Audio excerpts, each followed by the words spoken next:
Assalamualaikum warahmatullahi wabarakatuh.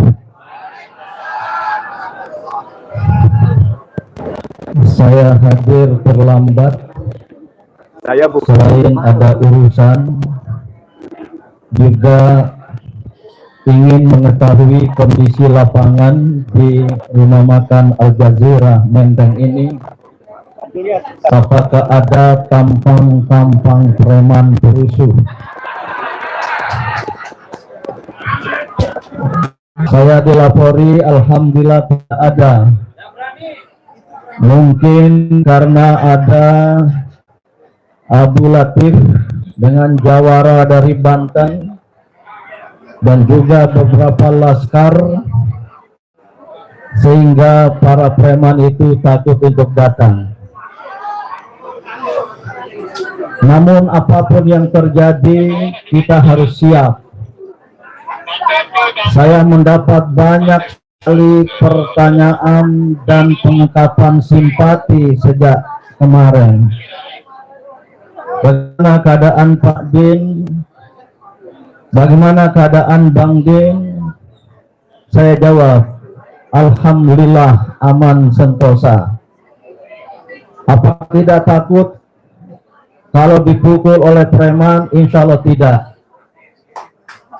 Karena walaupun seperti ini, saya ini pernah diangkat jadi pendekar besar silat tapak suci. Tapi yang penting, la haula wala quwwata illa billahil aliyyil azim. Yang terakhir, sejak beberapa tahun yang lalu, saya mengungkapkan berdasarkan ayat Al-Quran surah Al-A'raf ayat 182 tentang istidraj, tentang seseorang dan sekelompok orang yang diberi kesempatan oleh Allah untuk menikmati kenikmatan semu, namun pada ujungnya mereka akan nyungsep. Itulah istidraj. Walladzina kadzabu ayatina, dan mereka yang mendustakan ayat-ayat kami, yang melakukan kebohongan, yang melakukan kejahatan, maka kami akan istidrajkan mereka. Mereka dibiarkan untuk menikmati, merasa tidak apa-apa, namun di ujungnya Allah akan datangkan azabnya min haitsu la ya'lamun, dalam keadaan mereka tidak mengetahui. Saya meyakini istidraj ini sedang berlangsung, dan pada waktunya maka janji Allah itu akan menjadi kenyataan. Allahu Akbar. Wassalamualaikum warahmatullahi wabarakatuh.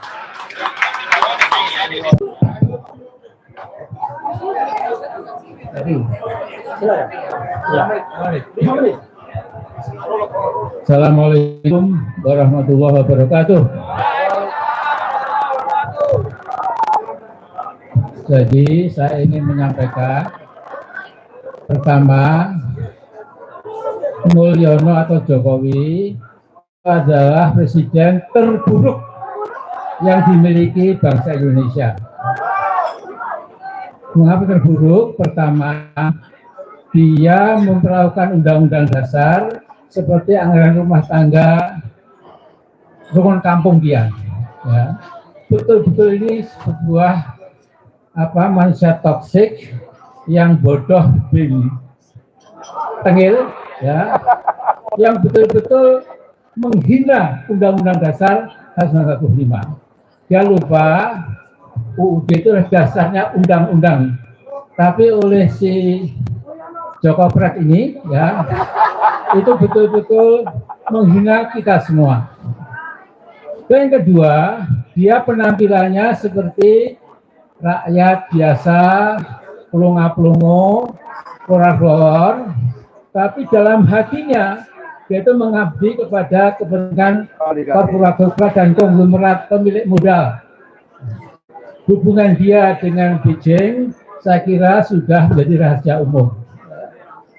Yang ketiga, saya berani menyimpulkan sesungguhnya dia telah menjadikan Indonesia sebagai negara subordinat negara Tiongkok Daratan itu.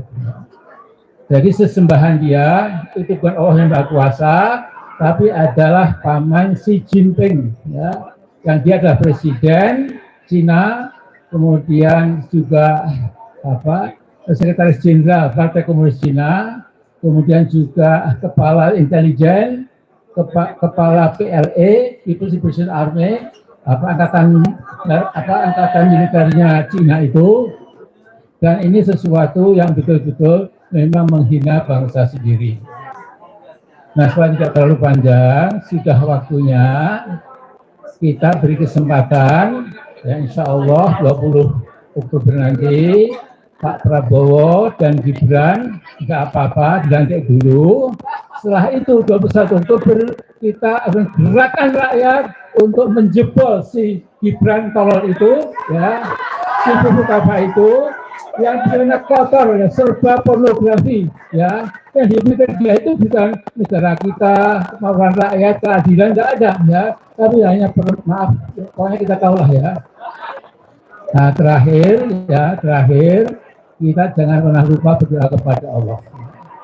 Jadi saya sekali mensitir ayat pendek dalam surat Ibrahim berbunyi, waqad makaru makrohum wa indallahi makruhum wa in kana makrum litazula minhul jibal.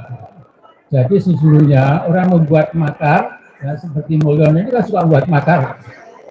Itu makar mereka ada di genggaman Allah.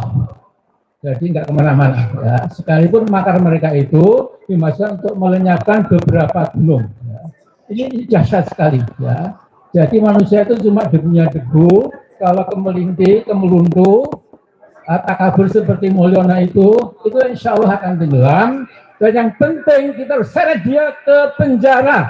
Ya. Sehaja. Assalamualaikum warahmatullahi wabarakatuh.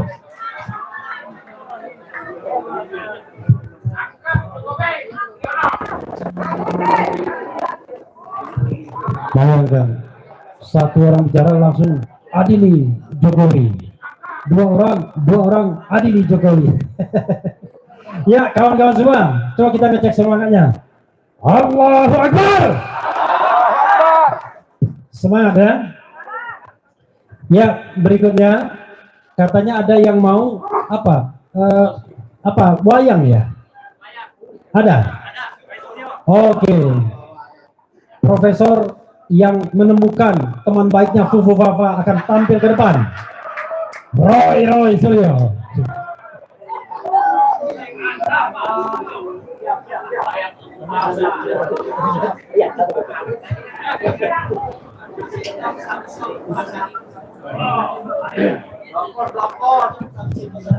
Biar afdol kayak dalang, saya pakai belangkon.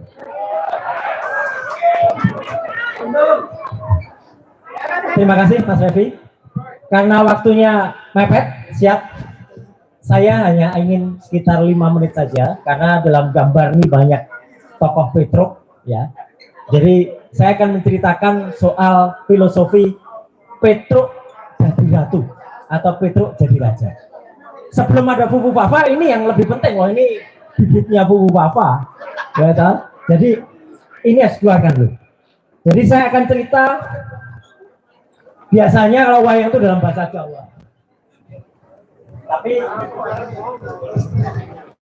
Tapi kali ini saya akan cerita dalam bahasa Indonesia biar gampang. Ucap kacerito. Bumi rupa ganjing, langit kelap-kelap. Ing Oslo, sanes Solo, bukan Solo, tapi Oslo. Ada sosok bekil, sosok hitam, jelek, elek, betul. Yang kemudian diberi pencitraan yang luar biasa. Dia adalah Petruk, mendapatkan gelar Best Mayor in the world. Petruk kok bisa untuk mayor, Petruk kok bisa dapat mayor. Luar biasanya, dia berucap ketika ada banjir di mana-mana. Banjir itu akan bisa tuntas kalau saya jadi gubernur Jakarta. Maka berangkatlah dia naik mobil SMK. Mana SMK-nya? Nggak ada, karena SMK-nya. Nah, kemudian setelah dia di Jakarta, dia dibedaki. Petro ini dibedaki, kasih warna seperti pasukan silver yang ada di traffic light itu. Nah, ya, tapi ini bukan silver cebrokernya Fufafa ya. Itu ada silver juga namanya. Silverster itu namanya. Nah, kalau ini silver yang lain. Tapi bukan silver. Dia kemudian setelah dibedaki, kemudian dia masuk. Dan kalau wayang itu akan masuk menjadi sebuah lakon. Namanya Gorong-Gorong. Wow. Jadilah dia menjelma menjadi Petro yang berkulit emas. Petro berkulit emas ini kemudian memimpin ibu kota DKI Jakarta. Ketika kemudian dia menjadi pemimpin di DKI Jakarta, banjir tidak juga hilang. Betul? Dia kemudian berucap, banjir akan hilang kalau saya menjadi presiden Konoha. Wah, kemudian didukung oligarki. Dia kemudian menemukan, kalau dalam cerita sebenarnya, dia menemukannya namanya Serat Kalimosodo. Serat Kalimosodo itulah surat kalimat syahadat. Tapi apa benar dia mengucap kalimat syahadat? Nah, itu. Kemudian dia berubah menjadi Raja Petruk. Inilah Raja Petruk. Bukan Raja Jawa, tapi Raja Petruk. Ada gambar ini. Raja Petruk ini memang tidak layak menjadi raja, Kang Refli. Ini orang yang hitam tadi. Kemudian dipakaiani, dikasih, dan dia kemudian dikenal dalam dunia pewayangan sebagai tokoh namanya Well Geduel Bek. Well Geduel Bek itu artinya apa? Dia geduel, dia itu pakaiannya rapi, tapi rakyatnya cuek bebek. Rakyatnya diterlantarkan. Kemudian ini asli. Dalam referensi Raja Petruk atau Petruk Dadi Ratu ini dikenal dengan nama kantong bolong. Ini asli. Jadi filosofinya jelas. Kantong bolong itu kantong yang berisi 11.000 triliun. Betul? Bolong tapi nggak ada isinya. Satu-satunya cara untuk kemudian dalam cerita pewayangan menurunkan Petruk ini hanya satu cara. Tangkap sang Petruk, copot aji-aji di kepalanya. Jadi itu pesan moralnya. 20 hari lagi mari kita copot kepala raja ini dari Raja Petruk, dan kemudian jadilah dia kemudian diadili. Sekian, terima kasih. Wassalamualaikum warahmatullahi wabarakatuh. Siap.